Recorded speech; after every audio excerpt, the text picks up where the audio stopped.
I can never be average. Yeah, I just seen that nigga the other day, man. Hell yeah, where the fuck y'all boys at though? See, I'm headed to the spot right now. I'm on third. Fuck going on, cuz? Man, the cuz, bro. I seen it in the midst. What's going on? Yeah, let's do this shit, man. Yeah. First thing first, man, let me introduce y'all to where I'm from, man. Southwest Atlanta, Georgia. You feel me? You know what I'm saying? Stewart Avenue, Metropolitan, Cleveland Avenue, you know, the area. You feel me? Like, this where I grew up at back here. The house back here, the blue house back here, you know what I'm saying? My grandma, you know what I'm saying, with my cousins, you know what I'm saying, all my family members and shit. You feel me? Like, I started off though, first with my mama, you know what I'm saying? I started off with my mama, you know what I'm saying, my daddy, family, whatever, how it was. So, you know what I'm saying, when it was my mama and my daddy. My daddy had went to prison for like 96 years when I was like 8. So, you know what I'm saying, he was out here doing some of the similar stuff that I got into as I grew up. You know what I'm saying? So, with the situation of that is that I just grew up with like stepdaddies here and there, you know what I'm saying? So my mama, stepdaddies, house to house. So we stayed over here, Jonesboro South, and then we stayed West Side area, you know what I'm saying? Just different areas around Atlanta, you know what I'm saying? Just trying to find a way in a life, you know what I'm saying? So basically, as I was getting older, you know what I'm saying, my mama was taking care of me, you know what I'm saying, in and out, but I still had a relationship with my grandma and my auntie, so I'd be staying house to house. So eventually, as I got older, my mama had got into an accident, you know what I'm saying, she got hit by a car or whatever. So when she got hit by a car, it kind of basically like, you know what I'm saying, like had to separate me and my sisters and everybody from the household because we, you know what I'm saying, she had got messed up real bad to the point where she was brain damaged and she was like, from her legs down, it really, nothing was working. So basically, I moved with my grandma, you know what I'm saying, after that. So basically at a young age, I basically ended up losing my mama and my daddy to the street life, you know what I'm saying. You know what I'm saying? So basically, as I got older and I moved with my grandma, you know what I'm saying, like I already had seen a lot of stuff back when I was with my mama, like everything, like crackheads, prostitutes, all that stuff. I've been seeing that stuff my whole life. So, shootouts, all that. So, when I moved to my grandma's house, it was more of a chance, I got a chance to experience it. I was getting older. I had older cousins around me. They wasn't old enough to really teach me the correct way yet. You know what I'm saying? So, they was my older cousins, but they was still growing themselves. So, basically when I moved with my grandma didn't have full control because she was older. So, she was just basically just there to make sure we were safe. You know what I'm saying? She already had raised her kids. So, she wasn't like on us hard, you know what I'm saying? So we was raising each other, you know what I'm saying? So me and my cousins basically we raised each other, you know what I'm saying? We grew up, they taught me how to smoke, you know what I'm saying? I've been smoking cigarettes and drinking beer with my mama, you know what I'm saying? But I had started smoking weed when I first moved with my cousins, you know, I was like 11, you know what I'm saying? I had started smoking weed and stuff like that, you know what I'm saying? Started elevating, I started selling drugs for my cousins and stuff like that. Because I was the youngest, so if I would have got caught up, you know what I'm saying, I wasn't going to do as much time as they would have. I would never really got in trouble like that. So I was already out here in the streets at like 11 years old because that's where they set me at, you know what I'm saying. They put me on to like music like Tupac, you know what I'm saying, stuff that I grew to love and cherish. You know what I'm saying, Tupac really basically raised me without my dad figure being around, you know what I'm saying, without my father figure being around. So basically, I was raised by my grandma was there, the streets, my cousins, and Tupac. You know what I'm saying? After my mama and daddy's situation. So basically, after that, you know what I'm saying, just staying my grandma running the streets, I learned all the street ways. You know what I'm saying? Everything street, that's what I wanted to be because that's all I seen. You know what I'm saying? That's all they would teach me in my household. You know what I'm saying? We made sure that was one of the things that we made a stamp on, you know what I'm saying, that we was the streetest. We was the ones out there going the hardest, you know what I'm saying, me and my cousins and my families. So we tried to make sure that motherfuckers respected us, motherfuckers know what the fuck was going on with us, you know what I'm saying. So we made our imprint in the streets, you know what I'm saying, in Atlanta, you know what I'm saying, Southwest, Metropolitan, Stewart, you know what I'm saying, Cleveland Avenue, you know what I'm saying, West End area, you know what I'm saying, downtown. We made our imprint. We had to make sure motherfuckers know not to fuck with us, you know what I'm saying. So basically, I was in the streets, got my first gun at probably like 13, you know what I'm saying? I was kicked out of every school, all the schools, so I kept being kicked out of schools left and right, you know what I'm saying? Different schools, I just couldn't make it, you know what I'm saying? I was in all the alternative schools because I couldn't operate with the normal kids. They didn't want me disrupting the normal kids because I kept fighting, bringing guns to school, just doing stupid stuff that didn't make sense. So basically, as I got older, I had gotten into that mindset of what my grandma used to tell me. My grandma always used to tell me to try to take care of her. You know what I'm saying? Because she already was getting old. She was older, so she was like, she needed help. You know what I'm saying? So I started getting into that mindset of my grandma needed help. You know what I'm saying? So I need to find a way. If I'm going to be hustling out here, I'm going to get a job and hustle. You know what I'm saying? Just to support my grandma. And then I'm still going to be doing my street stuff on the side. So I got a job. You know what I'm saying? And I still was doing everything street on the side. So I was selling drugs. I was robbing part-time. And I was just doing whatever. But the main thing that really caught my eye growing up was robbery. You know what I'm saying? Just taking stuff. You know what I'm saying? Like, that was my mindset. It was so easy to do. You know what I'm saying? It was just so much of an easy, and it was a thrill. You know what I'm saying? It was so easy. You know what I'm saying? I could just walk up on somebody and I could just get everything I wanted at that point in time. When I was selling drugs, it was a little slower because I had to wait until people come to me to give me their money. You know what I'm saying? Instead of me coming to them and just taking their money. You know what I'm saying? So that was my mindset at a young age. I felt like I controlled everything. Me and my gun, or me and however I did it, strong arm, however I did it, it was my mindset. And I controlled everything around me. You know what I'm saying? So I made myself dominant to the situation. So, just like I said, so basically, I started taking care of my grandma more and more, you know what I'm saying, doing stuff, you know what I'm saying, me and my family, you know what I'm saying, everybody just living amongst each other, you know what I'm saying, a group of dudes, like, it was kind of like a foster home almost, you know what I'm saying, just a group of dudes staying in one house, like 10 dudes in one house just running around, you know what I'm saying, with no guidance, you know what I'm saying. So basically, my grandma would like take care of her, so I started doing it more, you know what I'm saying, working. Then I started going to school. My cousin started going to college, so I had went and shot off and started trying to go to college and stuff like that. So I started doing positive stuff, but I still was in the streets. You know what I'm saying? I still had my foot in the streets. I still had one foot in the streets and one foot in the building wherever I needed to be at for real. You know what I'm saying? So I had both sides. You know what I'm saying? I was on drugs heavy.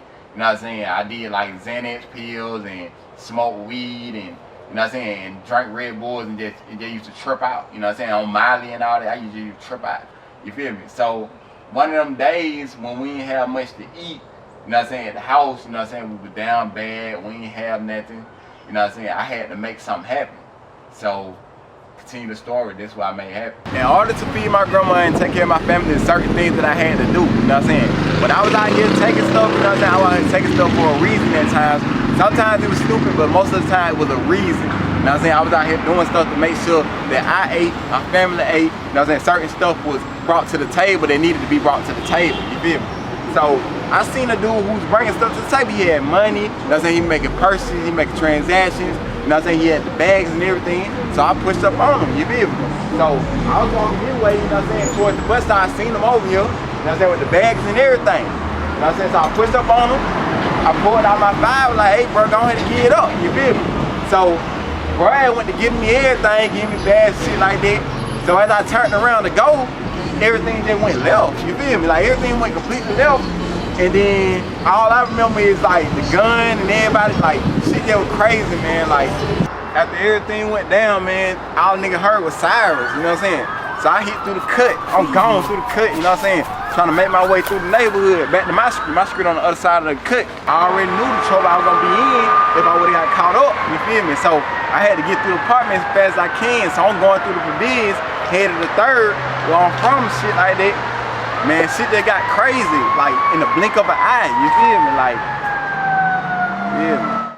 Okay, with all the stuff that I was doing, you know what I'm saying, to take care of my grandma and stuff like that, I eventually got established and moved out into my own spot, you know what I'm saying, started making my way around, you know what I'm saying, learning how to be a grown-up, you know what I'm saying, but I still was looking out for my grandma, you know what I'm saying, I come back to check on her, she always called me, check on her and stuff like that, and then eventually, you know what I'm saying, she ended up passing, you know what I'm saying, and I find myself in situations like this at the cemetery, you know what I'm saying, just praying you know what I'm saying, that things would get better for me, you know what I'm saying, and everything that was going left at that point in time, and then it was going down from there, and then I ended up getting arrested, you know what I'm saying, ended up doing time.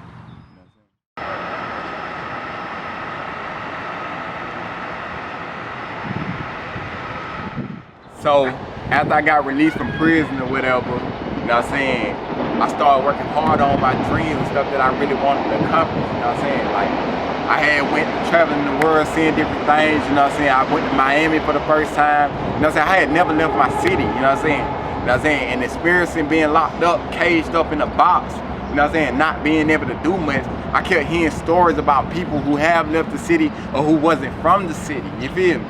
So I had to learn for myself and see for myself what was going on outside of the city. You know what I'm saying? So when I went outside the city, me and my brother, my brother manager, you know what I'm saying, we went outside the city, you know what I'm saying, took a trip. We found out a lot of things. We talked about a lot of things, we went over a lot of things. Everybody perceived us as a star. As we looked at it, as we acted, as we presented ourselves as stars. So eventually, we started working towards goals to become stars and become billionaires, trillionaires, you know what I'm saying, that's making a lot of money, you know what I'm saying, to take care of our family and take care of everything we needed to take care of. So we did it straight from these streets, but we taking it around the world, you know what I'm saying, now. You know what I'm saying, I got a book out, you know what I'm saying, now. It's called Atramentous Roses, you know what I'm saying, as in black or inky roses, you know what I'm saying. As in there's no such thing as a black rose, you know what I'm saying, it's either dark purple or dark red, you know what I'm saying, unless it's dyed in ink or spray paint, you know what I'm saying? So that's why I called it Atramentous Roses, as in going out the terms of Tupac, you know what I'm saying, rose that grew from the concrete, as in us.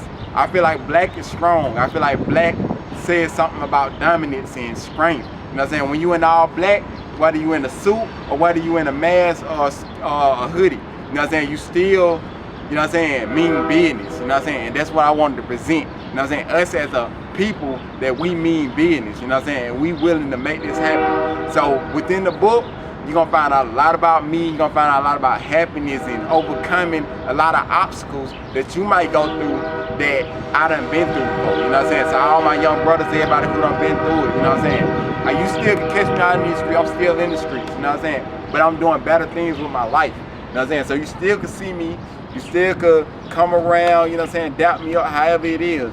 But I'm learning and I'm growing and I'm elevating every day, you know what I'm saying? This downtown, this my city, man, you know what I'm saying?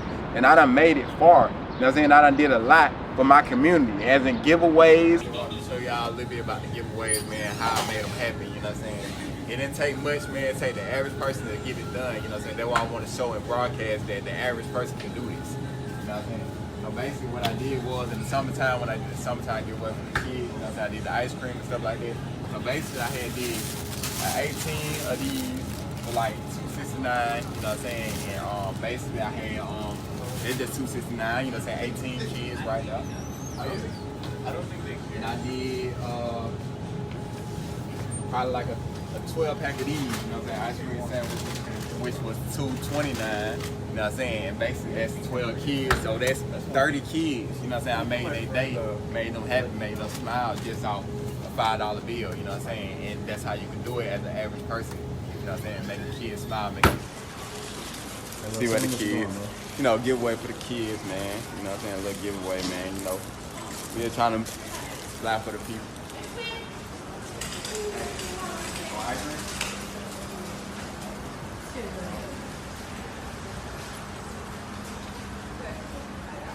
Your boy Watch the Drip, man. This is another form of the giveaways that I do, you know what I'm saying? I did the toy giveaway, toy drive for the kids, for criminal, you know what I'm saying? It didn't take much, you know what I'm saying? Like I said, for the average person, we could do it, you know what I'm saying? At least, you know what I'm saying, every time, every other time you get paid, you know what I'm saying? It didn't take me nothing but $20 to $40 to get 20 to 40 toys, you know what I'm saying? Make 20 to 40 kids happy, you know what I'm saying? Same thing with the school supplies, you know what I'm saying? You come in Dollar Tree, you know what I'm saying? And then you could buy all this stuff, you know what I'm saying? And basically you can help somebody out, you know what I'm saying? It ain't gonna take them but $20, $40 paycheck, you know what I'm saying? So I just wanted to show people that I ain't gotta have $1 million and nobody ain't gotta have $1 million to do this shit, you feel me? Right, so this is another one of my giveaways this season, you know what I'm saying? That's how I go in here, you know what I'm saying? Buy like at least 3 or 4 pizzas, you know what I'm saying? Where they be like $20, So basically I get $20 worth of pieces, then basically I give them out and that'll make. Yeah, see, we out here in the 3, man. My boy D-Lo, man, you know what I'm saying? Yeah, we out here, man, just a little giveaway, you feel me? We doing a little song, you feel me? We doing a little song, you feel me? Like, kicking shit, you know what I'm saying? We trying, you feel me? Yeah, man, you know what I'm saying? On Cleveland, still doing it, you feel me? Still showing love, you feel me? We got more love to show. As in, different type of motivational speaking. As your boy Watch the Drip, man, I just wanted to tune in about this never average thing as a whole. And I just want y'all to know, to wear the brand or to listen to the music, you ain't gotta be a friend of me, you ain't gotta support me, you ain't gotta be a fan of me, you ain't gotta even know me, you know what I'm saying?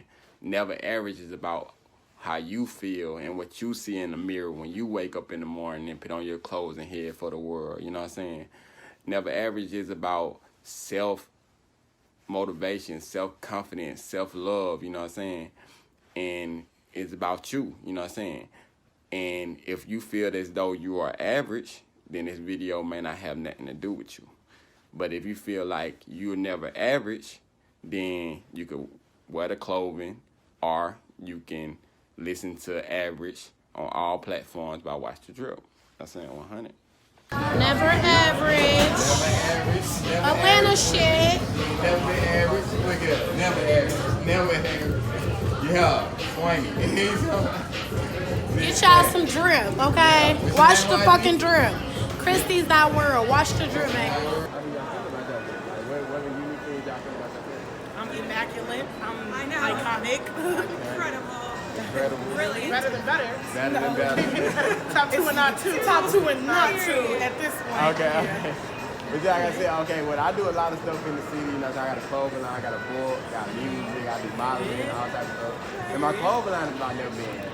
Okay. That's why I asked y'all that question. As you should. You know what I'm saying? Because, I mean, y'all ain't average, you know what I'm saying? Y'all unique, you know what I'm saying? So that's what I was doing. I was basically out here either getting followers or doing business. You know what I'm saying?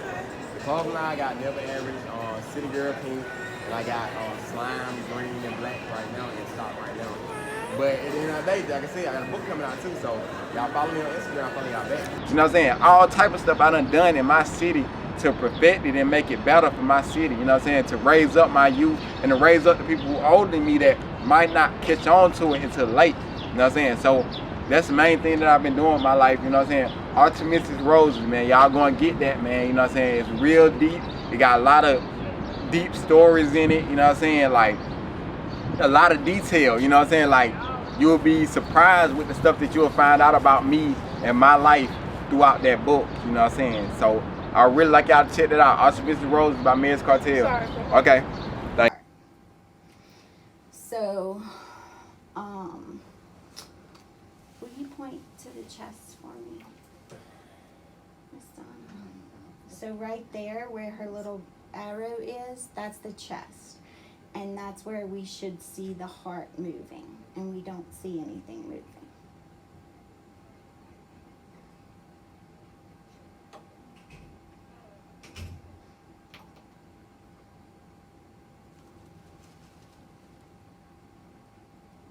So she's trying to look at it from a bunch of different angles just to verify that.